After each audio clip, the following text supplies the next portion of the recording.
Welcome back. آغاز میں خبر یہ کہ لاہور کے میو ہسپتال میں اینٹی بیکٹیریل انجیکشن لگنے سے جاں بحق مریضوں کی تعداد 2 ہو گئی ہے۔ وزیر اعلیٰ پنجاب مریم نواز نے واقعے کا نوٹس لے کر secretary health specialized health care سے رپورٹ طلب کر لی۔ ہسپتال ذرائع کے مطابق انجیکشن لگنے سے 18 مریض متاثر ہوئے، 2 مریضوں کی حالت تشویشناک ہے۔ تمام متاثرہ مریض وارڈ میں زیر علاج تھے۔ سیکرٹری صحت عظمت محمود نے انجیکشن کے مبینہ ری ایکشن سے اموات کی تصدیق کر دی۔ تحقیقات کے لیے کمیٹی تشکیل دیتے ہوئے انجیکشن کا استعمال بھی روک دیا گیا۔ وزیر اعلیٰ پنجاب مریم نواز نے واقعے کی رپورٹ طلب کرتے ہوئے واقعے پر تشویش کا اظہار کیا۔ کہا ذمہ داروں کے خلاف سخت کارروائی کی جائے گی۔ 10 ماہ پہلے خانیوال میں بھی یہی انجیکشن لگنے سے بچوں کی اموات ہوئی تھیں۔ لاہور کے میو اسپتال میں انجیکشن سے 2 مریضوں کی اموات پر پنجاب کے اسپتالوں میں انجیکشن سیفرسکون کا استعمال روک دیا گیا ہے۔ ایم ایس کا کہنا ہے جناح اسپتال کو بھی محکمہ صحت نے اس کمپنی کا انجیکشن کا سٹاک بھجوایا تھا۔ حسن حفیظ ہمارے ساتھ موجود ہیں، بتائیے حسن۔ جی، یہ افسوسناک واقعہ گزشتہ روز پیش آیا جب سیفٹریکزون ایک انجیکشن ہے جو سالٹ ہے، یہ جو انفیکشس مریض ہوتے ہیں جن کو انفیکشن ہوتا ہے سرجری سے پہلے یا سرجری کے بعد یہ انجیکشن لگایا جاتا ہے تاکہ جسم میں کوئی بھی انفیکشن جو ہے وہ نہ ہو۔ یہ گزشتہ روز انجیکشن لگایا گیا جس کے بعد 18 مریضوں کی حالت غیر ہو گئی، اور یہاں چسٹ سرجری وارڈ جو میو ہاسپٹل کا ہے، میں اس وقت یہاں پر موجود ہوں، اور اس وارڈ کے تقریباً 18 مریض کی حالت تشویشناک ہونے کے بعد عملہ جو ہے وہ کافی پریشان ہوا، جس کے بعد 2 افراد جو ہے ان کی حالت انتہائی غیر اور تشویشناک ہو گئی جن کو وینٹیلیٹر پر رکھا گیا۔ موقع پر نورین نامی ایک لڑکی جس کی عمر 31 سال ہے وہ دم توڑ گئی۔ پھر گزشتہ رات جو ہے وہ ایک اور شخص جو ہے وہ دم توڑ گیا، دولت خان جس کا نام بتایا جا رہا ہے۔ یہ 2 افراد کے دم توڑتے ہی یہاں پر انتظامیہ نے تحقیقاتی کمیٹی تشکیل دے دی ہے جو اس بات کا جائزہ لے رہی ہے کہ اس انجیکشن میں کیا چیز ایسی موجود تھی جس کی وجہ سے مریضوں کو جو ہلاکتیں سامنے آئیں اور یہاں پر جو ہے وہ یہ ریئیکٹ کر گیا۔ دوسری جانب جب ایم ایس میو ہاسپٹل سے ہماری بات ہوئی، ڈاکٹر احتشام کا کہنا ہے یہ انجیکشن کی جو کھیپ ہے یہ ڈی جی ہیلتھ آفس سے آئی تھی، اور ابھی یہ تحقیقات کی جا رہی ہیں کہ اس انجیکشن میں کیا ایسی چیز ہے، کیونکہ ڈرگ ٹیسٹنگ لیبارٹری کی انتظامیہ بھی یہاں پر موجود ہے اور یہاں پر ڈی جی ڈرگز جو ہیں وہ یہاں پر آ چکے ہیں۔ انجیکشن کی تمام تر جو انگریڈینٹس اس کے اندر موجود ہیں وہ جائزہ لیا جا رہا ہے کہ اس میں کیا ایسی چیز تھی جو کہ مریضوں کو ریئیکٹ کر گئی۔ یہاں پر لوائقین کی بڑی تعداد بھی موجود ہے جن کے لوگ یہاں پر اس بات پہ پریشان اور خدشہ ہے کہ مزید ان کے بچوں کی یا رشتہ داروں کی ہلاکتیں نہ ہو جائیں۔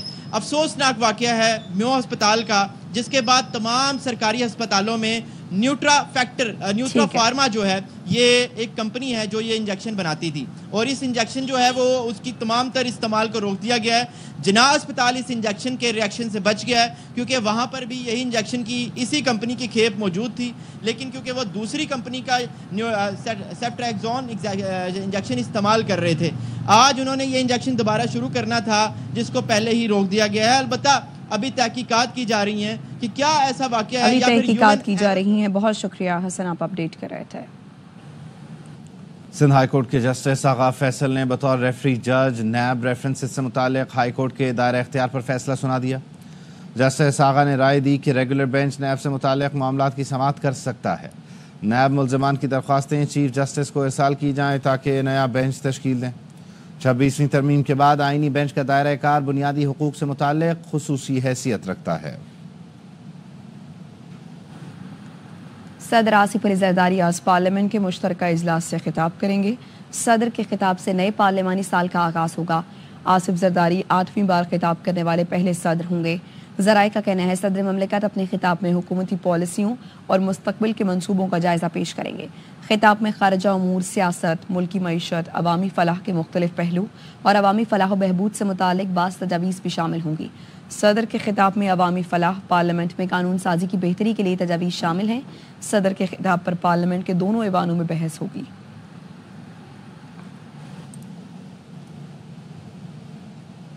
وزیر اعظم شہباز شریف اور بلاول بھٹو کی ملاقات ہے۔ وزیر اعظم آج شام بلاول بھٹو زرداری سے وزیر اعظم ہاؤس میں ملاقات کریں گے، جس میں ملک کی مجموعی سیاسی صورتحال اور حکومتی امور کا جائزہ لیا جائے گا۔ ذرائع کے مطابق دونوں بڑی حکومتی اتحادی جماعتوں کے درمیان دیرینہ مسائل بھی زیر غور آئیں گے۔ پاکستان اور IMF میں $1 ارب کی قسط کے لیے مذاکرات کے حتمی دور کا آغاز ہو گیا۔ مذاکرات میں NFC اور زرعی انکم ٹیکس سے متعلق امور پر بات چیت ہو رہی ہے۔ پاکستان کو مزید $1 ارب کی قسط کے لیے IMF کی جانب سے نئے اہداف کا سامنا کرنا پڑ سکتا ہے۔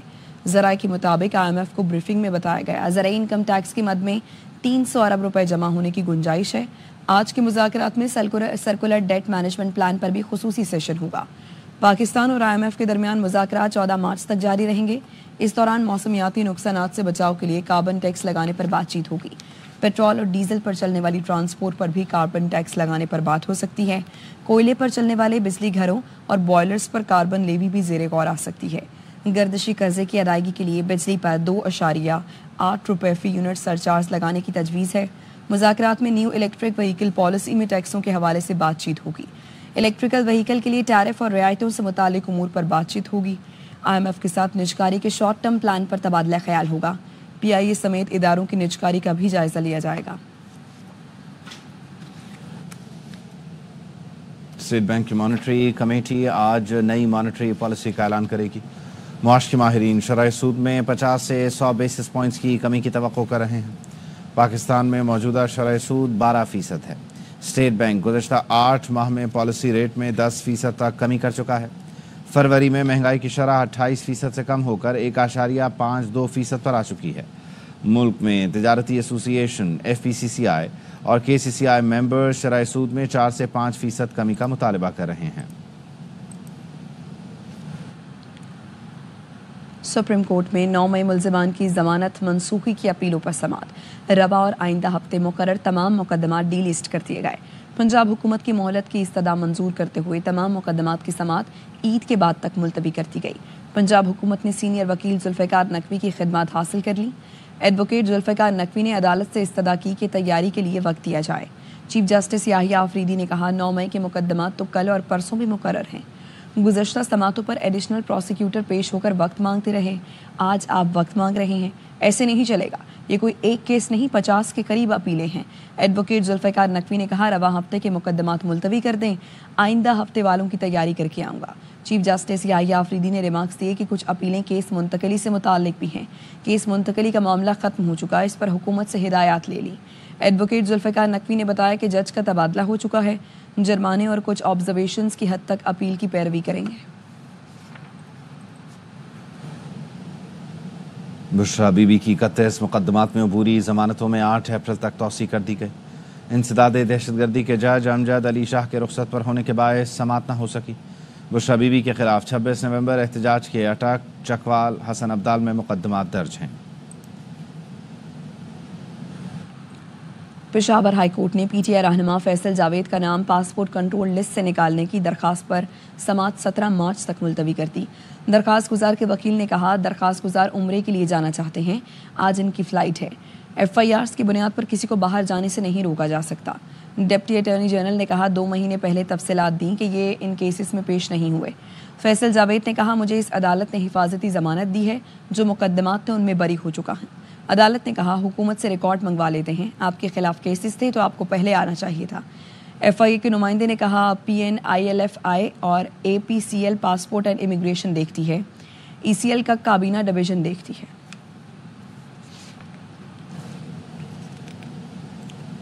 سپریم کورٹ میں سپر ٹیکس کیس کی سماعت کرنے والا بینچ ٹوٹ گیا۔ عدالت کا سماعت روزانہ کی بنیاد پر کرنے کا فیصلہ۔ جسٹس امین الدین نے ریمارکس دیے۔ جسٹس عامر فاروق اسلام آباد ہائی کورٹ میں اس معاملے پر فیصلہ دے چکے ہیں۔ جسٹس عامر فاروق سپریم کورٹ میں کیس نہیں سن سکتے۔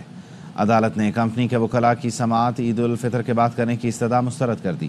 جسٹس محمد علی مظہر نے ریمارکس دیے فاروق نسیم صاحب عید تک یہ کیس مکمل نہیں ہوگا، جو کیس چلانا چاہتے ہیں ان کو کیس چلانے دیں، کم از کم کیس چلنا تو شروع ہو۔ سیکشن 4B اور C پر عدالتی فیصلوں کی الگ الگ پیپرز بک تیار کر لیں۔ عدالت نے فریقین کو وکلاء کی خدمات حاصل کرنے کی مہلت بھی دے دی۔ سماعت کل تک ملتوی کر دی گئی۔ شہر اور صوبے کے مسائل حل نہیں ہو رہے، جب بات کرتا ہوں تو کسی کو تکلیف ہوتی ہے اور پھر وہ چغلی کرتا ہے، لیکن مجھے کسی چغلی کی فکر نہیں۔ گورنر حسن کامران ٹسوری کہتے ہیں میرے ایک بیان پر پیپلز پارٹی کہتی ہے اپنی آئینی حدود میں رہیں۔ کراچی میں لوٹ مار سے تنگ شہریوں نے 3 ڈاکو مار ڈالے۔ ناظم آباد میں 2 اور شفیق موڑ پر 1 ڈاکو مارا گیا۔